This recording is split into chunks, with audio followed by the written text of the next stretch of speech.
Hey, it's Courtney from ClickItUpANotch.com, and a little while ago I asked you on Facebook to ask me some of your photography questions, so let's go ahead and tackle them. So here we go. Which specific online classes would you recommend taking for a beginner? I've taken all my online workshops through Click and Moms University. They're amazing. I started with the Shooting 101, the Best Darn Beginner Workshop by Lynn, and it's fantastic. I'd been shooting on manual for about 8 months before I took it, but it filled in a lot of holes, and it helped. The feedback that you get in all the classes is amazing. I recommend full participation if you can. They offer study along, which is a little, it doesn't cost as much, but you are not able to ask questions, you don't get critiques, you can't submit your pictures, and really to me that's where you're going to make your money. So I would say start with Click and Moms and start with the beginner shooting in manual mode class if you are not comfortable in manual mode. What is the best way to correct reflections off of glasses? I don't have a lot of experience with this. I don't, no one in my family wears glasses that I photograph regularly, but I have read up on this before, and one of the best pieces of advice I read was to have the person tilt their head down a little, and that hopefully will reduce the glare on the glasses. So just be conscious of it when you're taking the pictures and how they are positioned towards the light. I'm interested in becoming a professional photographer, and I'm taking free portrait sessions for a year. Do you have any advice that you could give me? Yeah, I have a lot, but we have a series that we did on being a business, so I'll post a link for that. You also asked specifically what photo editor should you use, Photoshop. I would say start with Lightroom. I love Lightroom. I just did a review on the new Lightroom 5 that Staples sent me. Lightroom to me is very user-friendly. It clicked with me. It made sense. I do 100% of my editing in Lightroom. So I would start there. And then once you're comfortable with that, if you want, you can move on to Photoshop. Photoshop is a beast of a program. I know a lot of photographers swear by it. It's a fantastic program, but it is a lot to understand and to take on. So I would say start with Lightroom. Okay, next. What's your best advice to give when doing a twin newborn shoot? Yikes. I do not do newborns. I am not in business, actually. I have done newborn shoots. When I first started, I asked friends, can I take pictures of your newborns? Because I wanted to see if it was something I was interested in. It is not. It is my least favorite. But for your question, I don't really have any advice other than my sister recently had twins and had them professionally done, and she was there, my mom was there, and the photographer was there, and she said between the three of them it was still a lot of work. So you may want to consider bringing someone to help you, because I know the photographer did not have someone to help her, which it wasn't that big of a deal because my mom and my sister were there to help, but my sister said had she not brought my mom, it would have just been too much, because you're dealing with two babies, and one might be awake and one might be asleep. So I'll post a couple of links of some newborn tips we have, about keeping the room warm and heated blankets and noise machines and, soothing them and what to let parents expect. Anything on lenses, what's good, what's not, what to use for a shoot. We actually did a whole series on lenses last year, so I'll post links for that as well. We break it down into some of our favorite lenses, what lenses are good for what. Certain lenses on a crop camera versus a full frame, so hopefully maybe you can get some answers there. When working on location shooting portraits, what is the first thing you look for with lighting? For me, I like to see where the lighting is coming from. I like to get some backlit images, so that's always nice, figuring out some good areas. Plus it's fun to see where it's coming through the trees where you can have some good bokeh. Another thing you want to look for is if you are there before the sun has set too much, like some open shade, so that you can put them in an area where they're not going to, their skin's not going to be blown out because of the harsh light. So just find some good areas. Also, you want to look for areas that don't have a lot of distraction in the background, but that's not really lighting related, but that's something to keep in mind. Okay, then there was a whole big question on focus, which was a very good question. Basically, how can you get bokeh while shooting wide open with shooting people on different planes? That is a really intense question, but basically what I would say is don't shoot wide open at 2.8 if you're going to be shooting to people on different planes. I think it's more important to get those people in focus than to get bokeh, and depending on how far away you are from the people, there will be some blur in the background. But I would say focus more on getting the sharp image.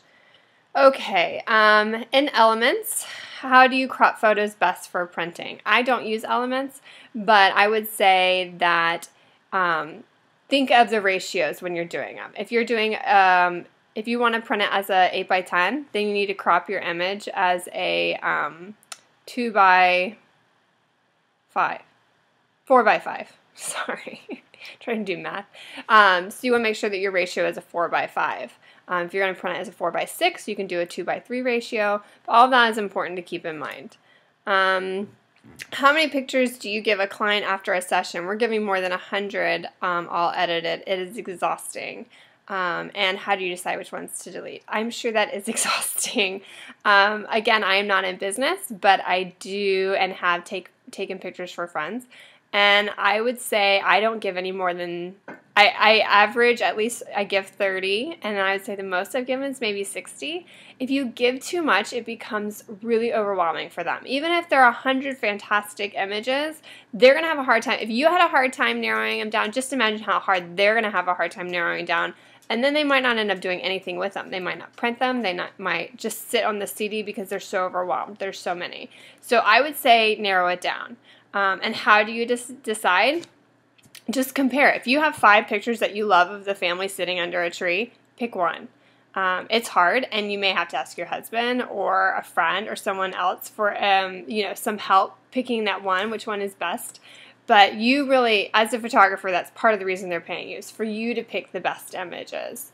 So really, try and narrow those down. That's different if you're doing weddings or even lifestyle shoots. I know a friend of mine, can give upwards of 100 for a lifestyle shoot. And that's different. If you're at the house for, 3 or 4 hours and doing lifestyle, I mean, that's completely different than a portrait session in the same location. So just keep that in mind. And then the last, about this one is about converters. I don't use converters, so I'm sorry, I can't help you. They want to know which lenses is best for the converters. I have never used one, so I'm really sorry, I can't help you there. And then I got one more in my email. Let me pull that up real quick. And it was about, here it is. How do you deal with people how do you deal with people expecting work for cheap? And how do you compete with weekend warriors? So I think the best thing you can do is just educate your clients. You're going to have people who are going to want to bargain with you and say this photographer will do it for this much. Then just say, okay, go ahead with them. I mean, you don't want to, unless you really, if you want to, but the thing is if you're going to start negotiating your prices at the beginning, then they're going to continue to negotiate all the way to the end. It's going to be a headache. I would say stick to your prices, have them clearly written, and go over them with them. Don't think that they're going to read them if they're on your website. I mean, sit down, go over the prices with them. Maybe even have them sign something saying they understand these are the prices. And if they want something cheaper, then they're not your client.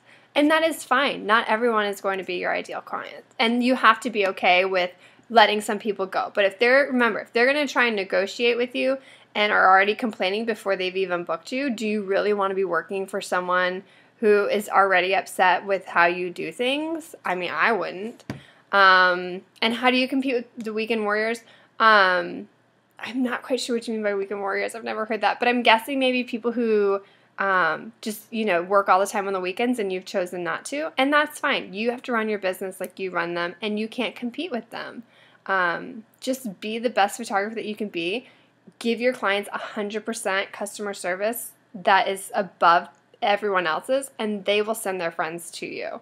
I promise. How do you make skin tones perfect?